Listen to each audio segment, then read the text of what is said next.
I now have the pleasure to give the floor to Ms. Jeanine Hennis-Plasschaert. You have the floor, please. Mr. President, thank you so much. Distinguished members of the Security Council, to be back in the Council chamber after 1.5 years feels, I have to admit, like a particular privilege and honor, and I truly hope that this progressive return to normalcy, or something approaching it, will soon be within reach for all. For the time being, however, we must be realistic. The pandemic is far from over, taking its daily toll of cases also in Iraq and claiming even more lives when tragedy strikes, as it did with yet another devastating fire in the COVID ward of a hospital in Nasiriyah last month. Now, Mr. President, if you allow me, I will dedicate most of today's briefing to Iraq's all-important elections on October 10. The clock is ticking, with 46 days left until Iraq goes to the polls. Now, I would like to start by emphasizing that IHEC, the Independent High Electoral Commission, is working diligently towards election day in line with the electoral law and in accordance with pre-approved timelines. In recent months, IHEC has reached several complex milestones. And of course, UNAMI has provided and continues to provide technical assistance wherever it can. Worth noting, 5 times as many UN personnel are currently engaged as were in the 2018 elections. As you may have gleaned from our monthly public reports, candidate lists have been finalized. A ballot lottery was conducted for all 83 constituencies. Ballot printing is ongoing, with all ballot papers expected in country by mid-September. The polling results and results management IT systems are being reviewed by an independent audit firm. 2 out of 3 planned polling day simulations have been conducted, with the most recent simulation and open to political parties and the media on the 23rd of August. And the final simulation is scheduled for September. Recruitment of polling staff is ongoing and training of electoral staff has begun as well. IHEC's outreach strategy was launched on June 6 and covers key thematic areas, including the new electoral system, the role of IHEC, the distribution of biometric cards, the counting process and announcements of results, integrity measures, as well as specific awareness messages targeting inter alia women, youth, people with disabilities, and IDPs or returnees. I wish to commend IHEC not only for its dedication, but also for its transformation. Iraq's authorities and parties would do well to publicly acknowledge IHEC's achievements so far. And the same goes for its independence. Casting doubt about IHEC's ability to operate risks eroding voter confidence, further eroding voter confidence. In parallel, preparations for UN monitoring are moving rapidly. Most members of the preparatory team have been contracted and are being deployed to Baghdad as we speak. They will soon be followed by the regional teams expected to be on the ground in the first week of September. And these regional teams will pave the way for the arrival of short-term experts. Concurrently, and in line with our renewed mandate, UNAMI is stepping up its strategic communication efforts aimed at informing the Iraqi voters on election preparations and related UN activities, sharing facts and figures, tackling misinformation, and managing public expectations.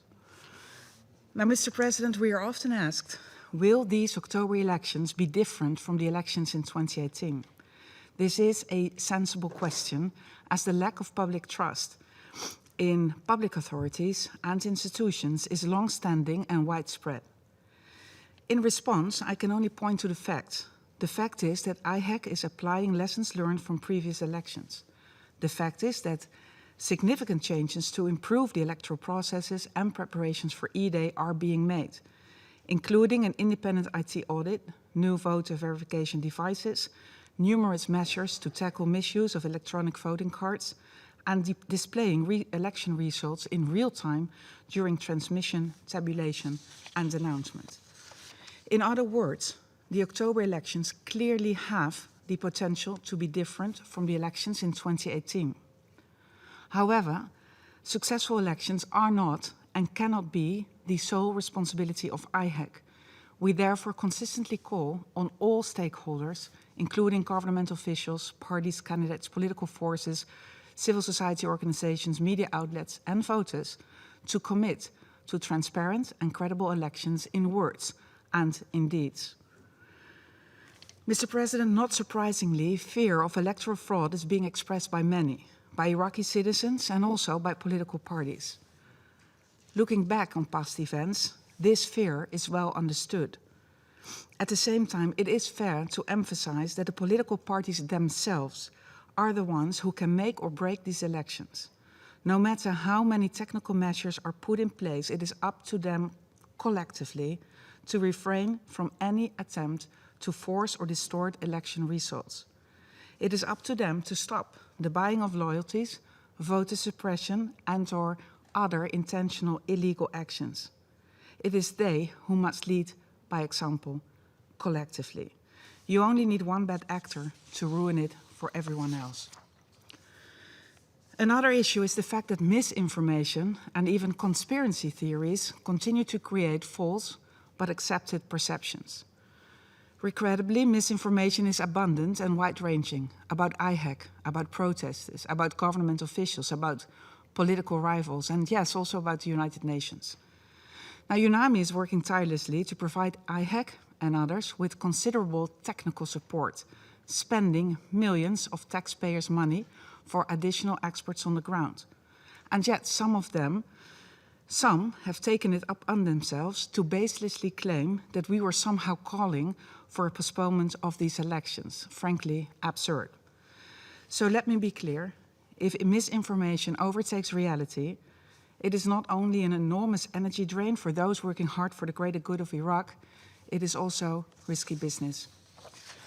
I therefore call yet again on all stakeholders to stick to the facts, to focus on their own roles and responsibilities, and to refrain from using the United Nations as a scapegoat. Truth, discipline, and yes, courage are required at this critical juncture. I also would like to call on all media outlets to provide accurate, reliable, and timely information to the Iraqi people, instead of fueling false perceptions to suit their backers. It is high time to recognize that Iraq leads and owns the October elections. It is high time to stop blaming others for things of your own doing. And it's also high time to acknowledge that the credibility of these October elections will prove essential for Iraq's future. Mr. President, of course, elections are not an ultimate objective in and of themselves. They are a means to an end. And that end is improved governance to build a safer, more prosperous and just Iraq. And while the world is watching, I can only emphasize that the responsibility for the success of the upcoming elections rests with the Iraqi stakeholders and authorities. Not only that, also the responsibility for what comes next. The formation of a new government, one that is able swiftly and effectively to address Iraq's long list of unfinished domestic business. Now, a few words on the calls for a boycott or postponement of the elections. The reasons for such calls vary, from everyday Iraqis expressing their disillusionment, their lack of trust, their anger, their loss of hope, to apparent acts of political maneuvering. However, to be frank, a boycott is not an effective strategy, nor will it solve anything. On the contrary, a vote not cast is in fact a gift to those you may be opposed to. Hence, it is important for voters and politicians alike to return to the process. Also, and importantly, Iraq needs to move beyond the elections to hopefully go from a prolonged political standstill to dynamic and responsive governance. Now, to the Iraqis calling for a boycott because of their disillusionment, I would like to say the following. The Iraqi people are not a homogeneous and uniform group. Iraq is a diverse society home to a vast array of peoples, languages, and religions. Visions and opinions differ. This means that the outcome of the elections might not be what you are hoping for. It might even provide legitimacy to a government that would not be your personal preference. But one thing is certain, by not voting, you place yourself outside the electoral process.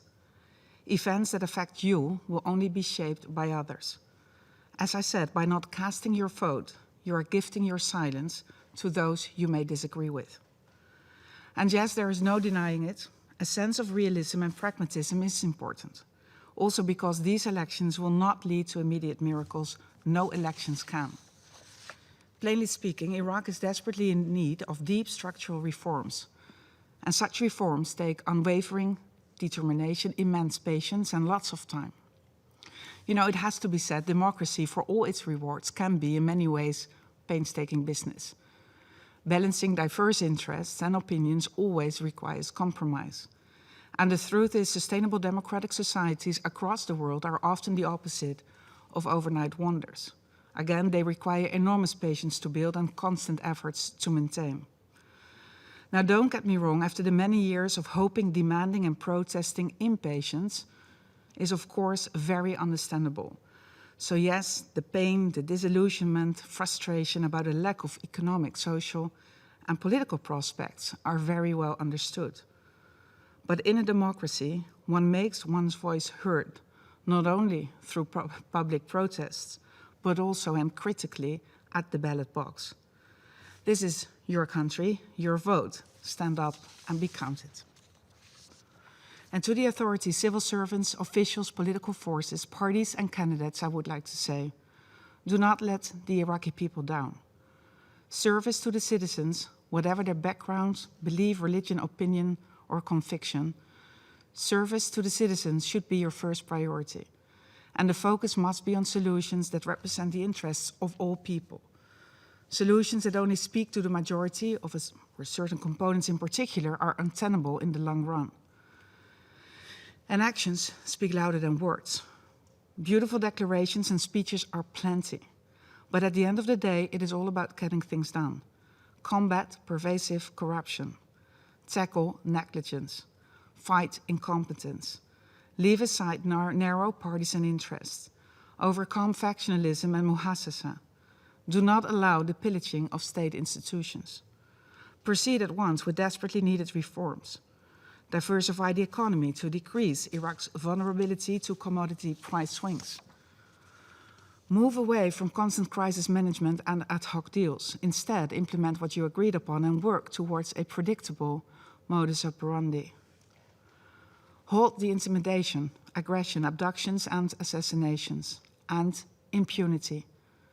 Understand that accountability is the key to restore public trust. Act upon it. The Iraqi people have a right to know. Work on Iraq's domestic resilience and do not fall prey to external power competitions. Rein in armed groups that continue to operate outside state control, be they foreign or domestic. Assert the sovereignty and authority of the state. Acknowledge that political inaction comes at a very high price, which the Iraqi people ultimately pay. Recognize that empty or broken promises only further erode public trust. And be wary of the fact that simmering anger easily swells. All this to say, Mr. President, the stakes are immensely high. I hope history will not repeat itself. Now, Mr. President, before closing, a progress report on the issue of missing Kuwaiti, third country nationals and missing Kuwaiti property, including the National Archives. Since my last briefing, the state of Kuwait conclusively identified the remains of a further 10 individuals from its list of persons missing since 1991. This means that after 30 long years, a total of 30 cases of missing persons have been formally closed since November 2020. And I sincerely hope that this important step will bring some closure to the families of the missing. Additionally, I would like to express my hope that an improvement in the COVID-19 situation and a subsequent easing in related restrictions will soon allow the resumption of field missions and explorations of potential burial sites to achieve further positive results. Mr. President, in closing, let me underline that with the election date rapidly approaching, Iraq will have our support at every step of the way.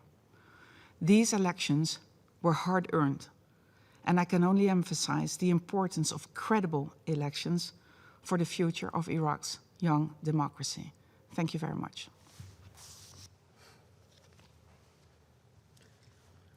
I thank Ms. Jeanine Hennis-Plasschaert for her briefing.